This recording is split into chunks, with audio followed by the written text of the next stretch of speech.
ওম শান্তি। Good morning. আজ 26শে মে 2026। সাকার বাপদাদার মধুর মহাবাক্য। বাপদাদা বলছেন, মিঠে মিঠে বাচ্চে, সদা এই খুশিতেই থাকো যে স্বয়ং ভগবান টিচার হয়ে আমাদের পড়াতে এসেছেন। আমরা ওনার থেকে রাজযোগ শিখছি, প্রজাযোগ নয়। প্রশ্ন, এই পড়াশোনার বিশেষত্ব কি? তোমাদের কতদিন পর্যন্ত পুরুষার্থ করতে হবে? উত্তর, এই পড়াশোনা যা অনেক সময় ধরে বাচ্চারা করে আসছে, তাদের থেকে নতুন বাচ্চারা তীব্র গতিতে এগিয়ে যায়।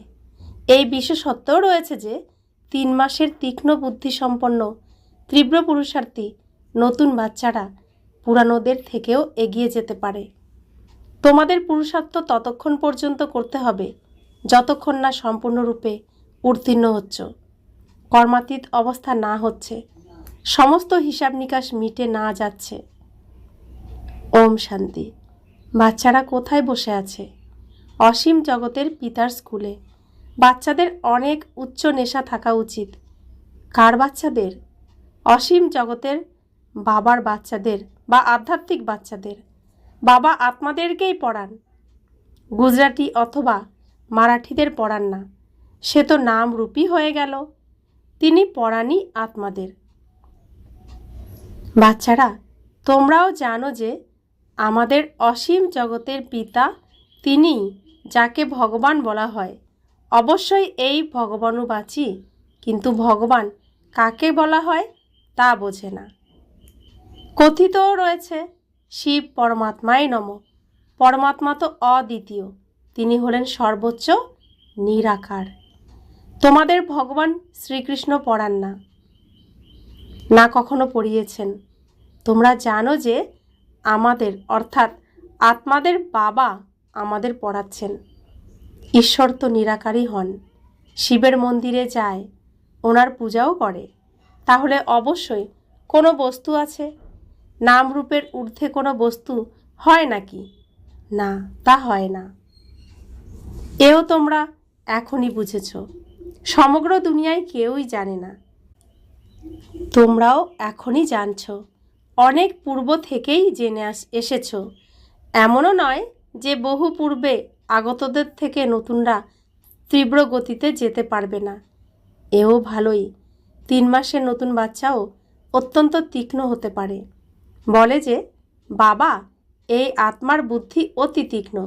নতুনরা যখন শোনে তখন অত্যন্ত গদগদ হয়ে যায়। এরা সকলেই গডলি স্টুডেন্ট। নিরাকার বাবা জ্ঞানের সাগর পড়াচ্ছেন। ভগবানুবাচের গায়নও রয়েছে, কিন্তু কবে তা ভুলে গেছে।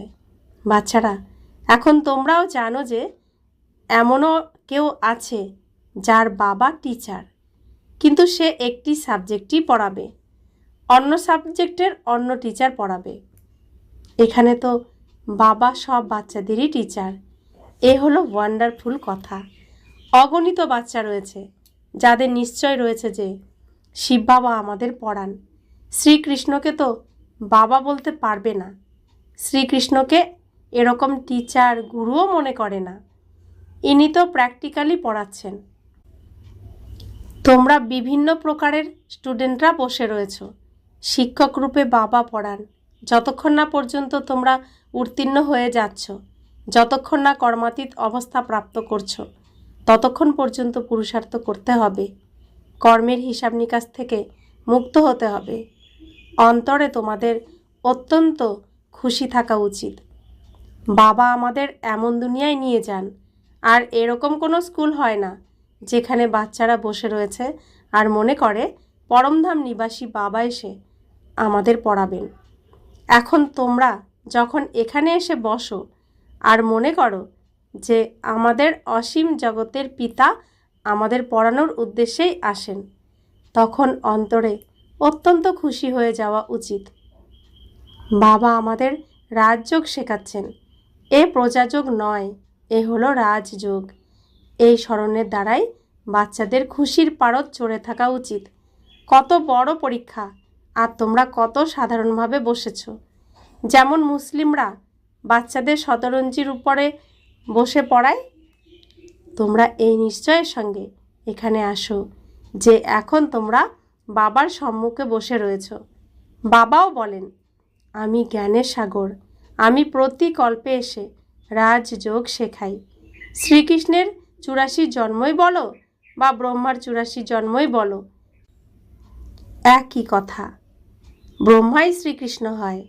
এ কথা বুদ্ধিতে ভালোভাবে ধারণ করতে হবে।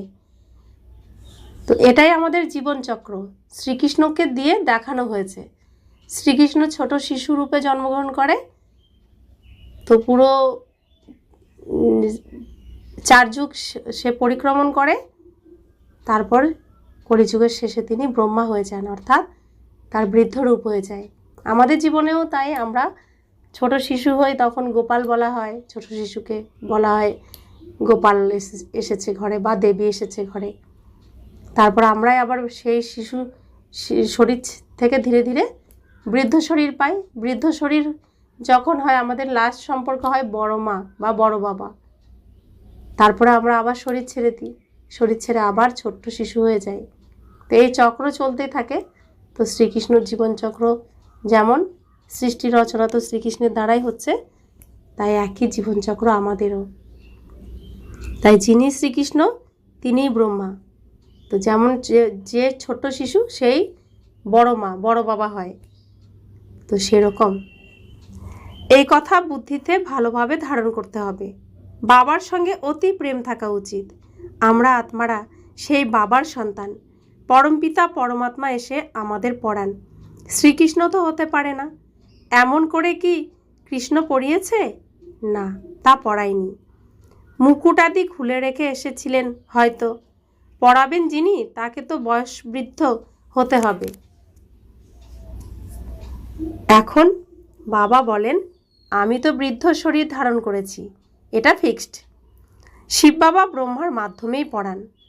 কথিতও রয়েছে, পরমপিতা পরমাত্মা অবশ্যই ব্রহ্মার মাধ্যমে স্থাপন করেন। এখন ব্রহ্মা কোথা থেকে এসেছে তা বোঝে না। প্রতি মুহূর্তে বাবা বসে থেকে বাচ্চাদের জাগৃত করেন, মায়া পুনরায় শুইয়ে দেয়। এখন তোমরা সম্মুখে বসেছ, বোঝো যে আমি তোমাদের আধ্যাত্মিক পিতা। আমায় তো জানো, তাই না? গায়নও করা হয়, পরম পিতা পরমাত্মা জ্ঞানের সাগর, পতিত পাবন, দুঃখহর্তা সুখকর্তা। শ্রীকৃষ্ণের উদ্দেশ্যে একথা কখনো বলা হবে না। সম্মিলিতভাবে সকলকে তো পড়ানো যেতে পারে না। মধুবনে মুরলি পাঠ হয়, পরে তা সব সেন্টারে যায়। তোমরা এখন সম্মুখে রয়েছ। তোমরা জানো যে কল্প পূর্বেও বাবা এভাবেই পড়িয়েছিলেন। এটাই ছিল সেই সময় যা পাস্ট হয়ে গেছে, তাকেই আবার প্রেজেন্ট হতে হবে। ভক্তিমার্গের কথা এখন ত্যাগ করতে হবে। এখন তোমাদের প্রেম জ্ঞানের সঙ্গে, প্রেম টিচারের সঙ্গে। কেউ কেউ যখন টিচারের কাছে পড়ে তখন তাদেরকে উপহার দেওয়া হয়। এই বাবা তো স্বয়ংই উপহার দেন। এখানে এসে সাকার রূপে বাচ্চাদের দেখেন, এরা আমার সন্তান। বাচ্চাদের এই জ্ঞানও রয়েছে যে সকলেই 84 জন্ম নেয় না, কারোর এক জন্ম সেও সুখ দুঃখের মধ্যে দিয়ে অতিবাহিত হবে। তোমরা এখন এসব কথা বুঝতে পেরেছ। এ হলো মনুষ্য সৃষ্টির পুষ্পস্তবক। প্রথম স্থানে রয়েছে ব্রহ্মা সরস্বতী, আদিদেব আদিদেবী। তারপরে আবার অনেক ধর্ম হতে থাকে। তিনি হলেন সর্ব আত্মাদের বীজ রূপ। শিব বাবা পরমপিতা পরমাত্মা হলেন সর্ব আত্মাদের বীজ রূপ। বাকি সকলে হলো পাতা। প্রজাপিতা ব্রহ্মা সকলের পিতা। এ সময় প্রজাপিতা উপস্থিত রয়েছেন। উনি বসে বসে শূদ্র থেকে কনভার্ট করে ব্রাহ্মণে পরিণত করেন। এমন কেউ করতে পারে না। বাবাই তোমাদের শূদ্র থেকে ব্রাহ্মণ করে পুনরায় দেবতায় পরিণত করার উদ্দেশ্যেই পড়াচ্ছেন। এ হলোই সহজ রাজযোগের পড়া। রাজা জনকও সেকেন্ডে জীবন মুক্তি পেয়েছেন, অর্থাৎ স্বর্গবাসী হয়ে গেছেন। মানুষ গাইতে তো থাকে, কিন্তু তারপরেও বোঝাতে পারে না। এখন বাবা বলেন, বাচ্চারা দেহ অভিমানী হও। তোমরা অশরীরে এসেছিলে, তারপর শরীর ধারণ করে নিজেদের পার্ট প্লে করেছ। অবশ্যই 84 জন্ম নিয়েছ। বাবা যিনি সত্যম তিনি তো সত্যই বলবেন। রাজধানী হয়েছে, তাই না? রাজযোগ কি একজনই শিখবে নাকি? না, তা নয়। তো রাজা হওয়ার যোগ কি একজনই শিখবে? একজন রাজাই কি হবে? আর ভগবান যখন এসে রাজা বানানোর পড়াশোনা করাচ্ছেন, তো তিনি কি একজনকেই করাবেন? তো বাবা বলছেন, তোমরা সকলেই এখন কাঁটা থেকে ফুলে পরিণত হতে চলেছ। কাঁটা এবং ফুল কাকে বলা হয় সেও তোমরা এখনই বুঝতে পারছো। এটা হলোই ছি ছি কাঁটার জগৎ। আমরা 84 জন্মের চক্র পরিক্রমা করে নরকবাসী হয়েছি। পুনরায় ওয়ার্ল্ডের হিস্ট্রি জিওগ্রাফি রিপিট করা হবে। আমরা পুনরায় অবশ্যই স্বর্গবাসী হব। প্রতি কল্পেই আমরা হই। প্রতি মুহূর্তে এ কথা স্মরণ করতে হবে আর নলেজ বোঝাতে হবে। এই লক্ষ্মীনারায়ণ সূর্যবংশীয় ছিলেন। ক্রাইস্টের আগমনের পূর্বে অনেক স্বল্প সংখ্যক ছিল, রাজধানী ছিল না। বাবা এসে এখন সত্যযুগীয় রাজধানী স্থাপন করেন। স্থাপিত হয়ই সঙ্গম যুগে। এখন তোমাদের বুদ্ধিতে রয়েছে যে এ হলো সত্যিকারের কুম্ভ মেলা। আত্মা অসংখ্য, পরমাত্মা এক। পিতা পরমাত্মা বাচ্চাদের কাছে আসেনি তাদের পবিত্র করতে। একেই সঙ্গম যুগের কুম্ভ মেলা বলা হয়। এখন তোমরা জ্ঞানের তৃতীয় নেত্র প্রাপ্ত করেছ। বাবা এসে স্বর্গবাসী করেন, তারপরে নরক। পুরানো দুনিয়ার বিনাশ অবশ্যই হওয়া উচিত। প্রতি কল্পেই বিনাশ তো হয়ই। নতুন থেকে পুরানো, পুরানো থেকে নতুন হয়, এ তো অবশ্যই হবে। নতুনকে স্বর্গ, পুরানোকে নরক বলা হয়। এখন তো মানুষের কতই বৃদ্ধি হতে থাকে, আনাজপাতি পাওয়া যায় না। তখন মনে করে যে আমরা অনেক আনাজ উৎপাদন করব। কিন্তু বাচ্চাও তো কত জন্ম নিতে থাকে, আনাজপাতি কোথা থেকে নিয়ে আসবে? এই জ্ঞান মানুষের ভালোও লাগে, কিন্তু বুদ্ধিতে কিছুই বসে না। তোমাদের বুদ্ধিতে রয়েছে যে নরকের পর স্বর্গ আসবে। সত্যযুগের দেবী দেবতারা এসে চলে গেছেন। এই লক্ষ্মীনারায়ণ ভারতের মালিক ছিলেন, চিত্র রয়েছে। সত্যযুগে হয় আদি সনাতন দেবী দেবতা ধর্ম। এখন নিজেকে দেবতা ধর্মের বলে না, তার বদলে হিন্দু বলে। বাচ্চারা ভালোভাবেই জানে যে আমরা এমন দেবী দেবতা হতে চলেছি। বাবা আমাদের পড়াচ্ছেন এই কর্মেন্দ্রিয়ের দ্বারা। বাবা বলেন, তা না হলে আমি তোমাদের পড়াবো কিভাবে? তিনি আত্মাদেরকেই পড়ান, কারণ আত্মাতেই খাত পড়ে। এখন তোমাদের নিখাত সোনা হতে হবে।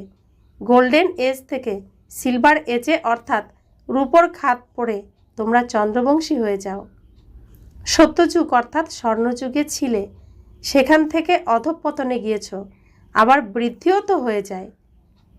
তো সত্যযুগে শুরু হয় 9,16,108 জন দিয়ে, তারপরে বৃদ্ধি পেতে পেতে ত্রেতাযুগ শুরু হয় 2 কোটি দিয়ে, ত্রেতাযুগের শেষে হয় 33 কোটি, দ্বাপর যুগ শুরু হয় 33 কোটি দিয়ে। তারপরে এখন তো গণনা করার মতো পরিস্থিতিই নেই, এত অসংখ্য আত্মা। তো বাবা বলছেন, এখন তোমাদের বুদ্ধিতে রয়েছে আমরা গোল্ডেন, সিলভার, কপার, আয়রনে 84 চক্র পরিক্রমণ করে এসেছি। অসংখ্য বার এই পার্ট প্লে করেছি। এই পার্ট প্লে করা থেকে কেউই মুক্ত হতে পারে না। ওরা বলে আমরা মোক্ষ চাই, কিন্তু বাস্তবে বিরক্ত তো তোমাদের হওয়া উচিত। 84 চক্র তোমরা পরিক্রমা করেছ।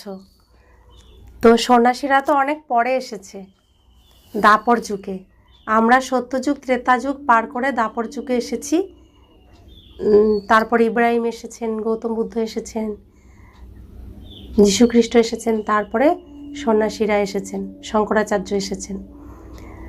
তো আমরা তো শুরুর থেকেই রয়েছি, আর প্রকৃত সত্য সুখ শান্তি আমরা অনুভব করেছি, আমাদের স্মৃতিতে রয়েছে। তো সেই সুখ শান্তি আমরা পাচ্ছি না, তো বিরক্ত তো আমাদের হতে হবে। সন্ন্যাসীরা তো অনেক পরে এসেছে, তারা প্রকৃত সুখ শান্তি জানে না, তারা সুখ পায়নি, তো তাদের তো বিরক্ত হওয়া উচিত নয়। প্রকৃতপক্ষে আমাদেরই বিরক্ত হওয়া উচিত। তো বাবা বলছেন মানুষ মনে করে আসা আর যাওয়া তো চলতেই থাকে, কেননা আমরা এর থেকে মুক্ত হয়ে যাই।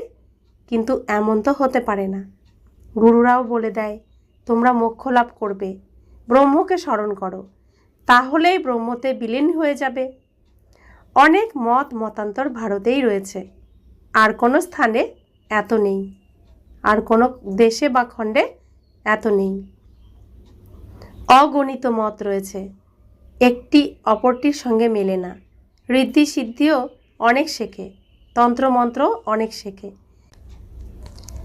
কেউ কেশর বের করে আনে, কেউ আরও কি। এতে মানুষ অত্যন্ত খুশি হয়। কিন্তু এখানে হলো স্পিরিচুয়াল নলেজ। তোমরা জানো, স্পিরিচুয়াল ফাদার তিনি আত্মারূপী আমাদের পিতা। আধ্যাত্মিক পিতা আত্মাদের সঙ্গে বার্তালাপ করেন।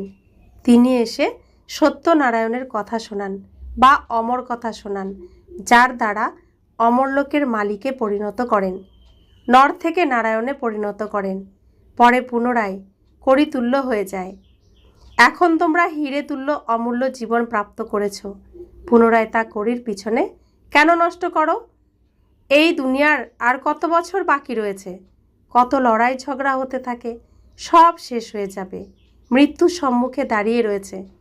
পরে এত লক্ষ কোটি কে বসে খাবে? একে সফল করা উচিত নয় কি? এমন আধ্যাত্মিক কলেজ খুলে দিলে মানুষ এভার হেলদি ওয়েলদি হ্যাপি হয়ে যাবে। তাও এই কম্বাইন্ড রূপে রয়েছে হসপিটাল এবং ইউনিভার্সিটি। হেলথ ওয়েলথ হ্যাপিনেস তো আছেই। যোগের দ্বারা অবশ্যই দীর্ঘায়ু লাভ হয়। তোমরা কত সুস্বাস্থ্যের অধিকারী হয়ে যাও, তারপর কারুণের খাজানা অপরিসীম সম্পদ লাভ করো। আল্লাহ আলাদিনের নাটক দেখানো হয়, তাই না? তোমরা জানো, ঈশ্বর যে আদি সনাতন দেবী দেবতা ধর্ম স্থাপন করেন, তাতে অনেক সুখ আছে। নামই হলো স্বর্গ। তোমরা শান্তিধাম নিবাসী ছিলে, পরে তোমরাই সর্বপ্রথমে সুখধামে এসেছ। পুনরায় 84 জন্ম নিয়ে নিচে নেমে এসেছ। বাচ্চারা, প্রতি কল্পে আমি তোমাদের এভাবেই বসে বোঝাই। তোমরা নিজেদের জন্মকে জানো না, আমি তোমাদের বলে দিই। তোমরা 84 জন্ম নিয়েছ। এই বস্তু, এই শরীর অপবিত্র, আত্মাও তমপ্রধান হয়ে গেছে। বাবা সঠিক বলেন, বাবা কখনো ভুল বলবেন না। তিনিই হলেন ট্রুথ। সত্যযুগ হলোই নির্বিকারী দুনিয়া, ন্যায়নিষ্ঠ দুনিয়া। রাবণ পুনরায় অসাধু করে দেয়। এ হলোই অসত্য দুনিয়া। গাও হয় মায়া মিথ্যা, কায়া মিথ্যা। কেমন এই সংসার? সমগ্র এই পুরানো সংসারই অসত্য। সত্যযুগে সংসার সুখের ছিল। জগৎ একটি, দুটি জগৎ নেই। তো সত্যযুগে সম্পূর্ণটাই সত্য, কারণ সত্যযুগে অন্ধকার হয় না, সবসময় আলো, কখনো অন্ধকার হয় না। দিনেও আলো, রাতেও আলো, কারণ চাঁদ সম্পূর্ণ ঝলমলে থাকে, সম্পূর্ণ থাকে, 16 কলা সম্পূর্ণ, কালো হয় না। ধীরে ধীরে ধীরে ধীরে একটু একটু করে আলো কমতে থাকে। সত্যযুগে ত্রেতা যুগে অন্ধকার হয়ই না, তাই সত্য। বাবা বলেন, জগৎ দুটি নয়, স্বর্গ আলাদা, নরক আলাদা, দুটো জায়গা নয়। স্বর্গ হচ্ছে দিন, নরক হলো রাত। যেমন একটা দিনের মধ্যে দিন থাকে অর্ধেক আর রাত থাকে অর্ধেক, সেরকম স্বর্গ থাকে অর্ধেক আর নরক থাকে অর্ধেক। দিন হলো স্বর্গ, রাত হলো নরক। তো একই এই পৃথিবীর মধ্যেই হয়, একই জায়গাতেই। নতুন দুনিয়া থেকে পুনরায় পুরানো হয়। নতুন বাড়ি পুরানো বাড়ির মধ্যে পার্থক্য তো থাকেই। নতুন যখন নির্মাণ হয় তখন মনে করে যে নতুনে বসি। এখানেও বাচ্চাদের জন্য নতুন বাড়ি নির্মাণ করা হয়। বাচ্চারা সংখ্যায় অধিক হতে থাকবে। বাচ্চারা, তোমাদের তো অত্যন্ত খুশি হওয়া উচিত। বাবা বলেন, আমার অর্থাৎ জ্ঞান সাগরের বাচ্চারা সকলে কাম চিতায় বসে সম্পূর্ণ জ্বলে পুড়ে গিয়েছে বেচারারা। এখন পুনরায় তাদের জ্ঞান চিতায় বসানো হয়। জ্ঞান চিতায় বসিয়ে স্বর্গের মালিক করে দেন। কাম চিতায় বসে সম্পূর্ণই কালো হয়ে গেছে। শ্রীকৃষ্ণকে শ্যাম সুন্দর নাম দিয়ে দিয়েছে, কিন্তু অর্থ কেউই বুঝতে পারে না। শ্রীকৃষ্ণকে আগে শ্যাম পরে সুন্দর কেন বলা হয়? তো শ্যাম থেকে সুন্দর হন শিব বাবা এসে, পরমপিতা পরমাত্মা শিব বাবা এসে শ্রীকৃষ্ণকে শ্যাম থেকে, অর্থাৎ তাকে, তিনি যে বিকারে একদম কালো কুৎসিত হয়ে গেছিলেন বিকারের বিষে, তো শিব বাবা এসে তাকে পরিষ্কার পরিচ্ছন্ন করে সুন্দর বানান। প্রথমে শ্রীকৃষ্ণকেই বানান, তাই তাকে শ্যাম সুন্দর বলা হয়। এখন তোমরা কি থেকে কি হয়ে যাও, বাবা কড়ি থেকে হিরে তুল্য করে দেন, সেজন্য এতটা অ্যাটেনশন তো দেওয়া উচিত, বাবাকে স্মরণ করা উচিত। স্মরণের দ্বারাই তোমরা স্বর্গের মালিক হয়ে যাবে। अच्छा, मीठे मीठे सिकिलते बच्चे प्रति माता पिता बाप दादा का याद प्यार और गुड मॉर्निंग। रूहानी बाप की रूहानी बच्चों को नमस्ते। हम रूहानी बच्चों की रूहानी माता पिता बाप दादा को याद प्यार गुड मॉर्निंग और नमस्ते नमस्ते नमस्ते। शुक्रिया बाबा, शुक्रिया बाबा, शुक्रिया। धारणार जन्य मुख्य सार। प्रथम धारणा, এই হিরে তুল্য অমূল্য জীবনকে কড়ির অর্থাৎ সামান্য পায় পয়সার জন্য হারিয়ে ফেলা উচিত নয়। মৃত্যু সম্মুখে দাঁড়িয়ে রয়েছে, সেজন্য নিজের সব কিছু আধ্যাত্মিক সেবায় সফল করতে হবে। দ্বিতীয় ধারণা, পড়াশোনা এবং যিনি পড়ান তার সঙ্গে সত্যিকারের প্রেমের সম্পর্ক স্থাপন করতে হবে। ঈশ্বর আমাদের পড়াতে আসে, এই খুশিতে মত্ত থাকতে হবে। বরদান, ক্যাচিং পাওয়ারের দ্বারা নিজের আসল সংস্কারগুলিকে ক্যাচ করে তার স্বরূপ হয়ে শক্তিশালী ভব।